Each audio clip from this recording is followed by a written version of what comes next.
সুপ্রিয় দর্শক, স্বাগত আমাদের নিয়মিত সাপ্তাহিক আয়োজন চায়না বুলেটিনে।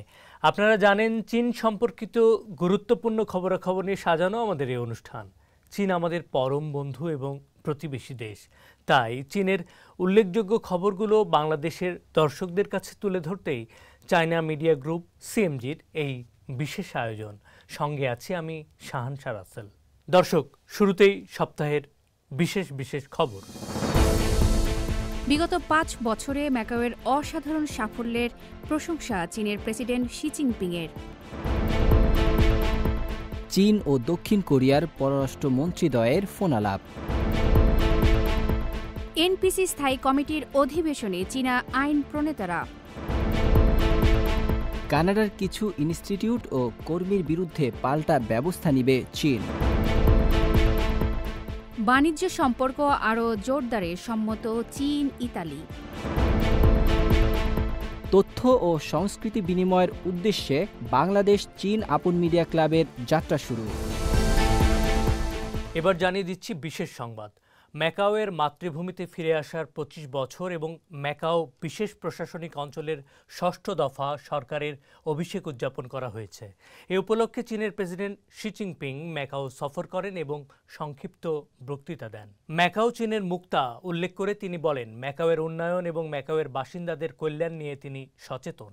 প্রেসিডেন্ট শি ম্যাকাওয়ের জন্য ৪টি প্রত্যাশা তুলে ধরেন: নীতির প্রতি পূর্ণ প্রতিশ্রুতি, পরিকল্পনার পূর্ণ বাস্তবায়ন, একই সাথে উচ্চ স্তরের নিরাপত্তা বজায় রাখা এবং উচ্চ মানের উন্নয়ন প্রচার করার উপর গুরুত্ব দিয়েছেন তিনি।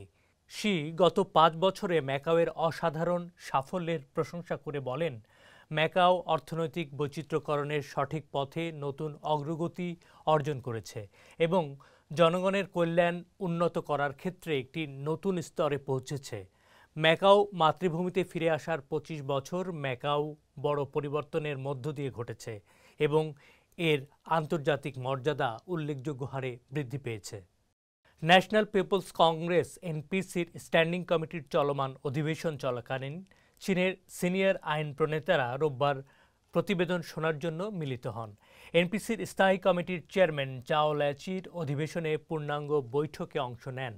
প্রতিবেদনে রাষ্ট্রীয় মালিকানাধীন উদ্যোগ এবং রাষ্ট্রীয় মূলধনের জন্য অর্পিত এজেন্সির মেকানিজম প্রতিষ্ঠা এবং উন্নত করার প্রস্তাব করা হয়। আইন প্রণেতারা হলুদ নদী সুরক্ষা আইন প্রয়োগের উপর একটি প্রতিবেদন পর্যালোচনা করেছেন, যা নদীর আইনভিত্তিক শাসন প্রচার এবং এর অববাহিকার বাস্তুতন্ত্রের সংরক্ষণ ও পুনরুদ্ধারকে অগ্রসর করার বিষয়টি তুলে ধরা হয়েছে।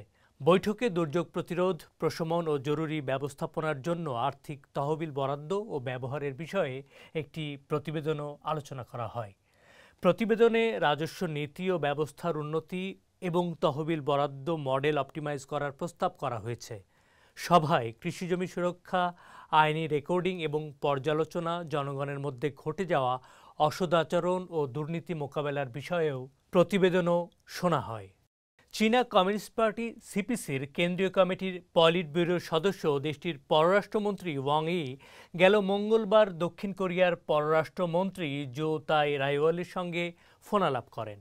ফোনালাপে ওয়াং ই বলেন, চীন দক্ষিণ কোরিয়ার সাথে বিভিন্ন খাতে দ্বিপক্ষীয় সংলাপ ও সহযোগিতামূলক ব্যবস্থা কাজে লাগিয়ে বিভিন্ন পর্যায়ে যোগাযোগ ও বেসরকারি বিনিময় জোরদার করে, একে অপরের উপলব্ধি ও পারস্পরিক আস্থা বাড়িয়ে দুদেশের কৌশলগত অংশীদার সহযোগিতামূলক অংশীদারিত্বের সম্পর্কের সুষ্ঠু ও স্থিতিশীল উন্নয়ন বেগবান করতে ইচ্ছুক। দক্ষিণ কোরিয়ার সাম্প্রতিক অভ্যন্তরীণ পরিস্থিতি সম্পর্কে চীন অবহিত বলে জানিয়ে তিনি বলেন, বেইজিং অন্য কোনো দেশের অভ্যন্তরীণ ব্যাপারে হস্তক্ষেপ না করার মৌলিক নীতি অনুসরণ করে।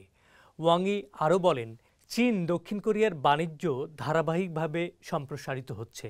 বিভিন্ন ক্ষেত্রে দুপক্ষের অভিন্ন স্বার্থ রয়েছে, যা দুদেশের আর্থ বাণিজ্যিক সহযোগিতার দৃঢ় ভিত্তির প্রতিফলন। চীন দক্ষিণ কোরিয়ার সাথে সমন্বয় জোরদার করে যৌথভাবে বৈশ্বিক শিল্প শৃঙ্খলের স্থিতিশীলতা ও সুষ্ঠুতা রক্ষা করতে চায়। জবাবে জো তাই রাইওয়াল বলেন, বর্তমানে দ্বিপাক্ষিক সম্পর্কের সুষ্ঠু প্রবণতার মূল্যায়ন করে দক্ষিণ কোরিয়া। দেশটি চীনের সাথে কৌশলগত যোগাযোগ জোরদার করে উচ্চ পর্যায়ের যোগাযোগ ও বিভিন্ন ক্ষেত্রের বিনিময় ঘনিষ্ঠ করতে দুদেশের মানুষে মানুষের যোগাযোগের ক্ষেত্রে আরও বেশি সুবিধাজনক ব্যবস্থা নিতে ইচ্ছুক। দর্শক, এই ছিল আমাদের এবারের আয়োজনে। অনুষ্ঠানটি টেলিভিশনের পাশাপাশি সামাজিক যোগাযোগ মাধ্যমে দেখতে ভিজিট করুন www.facebook.com/cmg বাংলা এবং ইউটিউব চ্যানেল সিএমজি বাংলাতে। আবারও দেখা হবে আগামী সপ্তাহের একই দিনে একই সময়ে। সে পর্যন্ত সবার সুস্থতা কামনা করছি। ভালো থাকবেন। চাইচেন।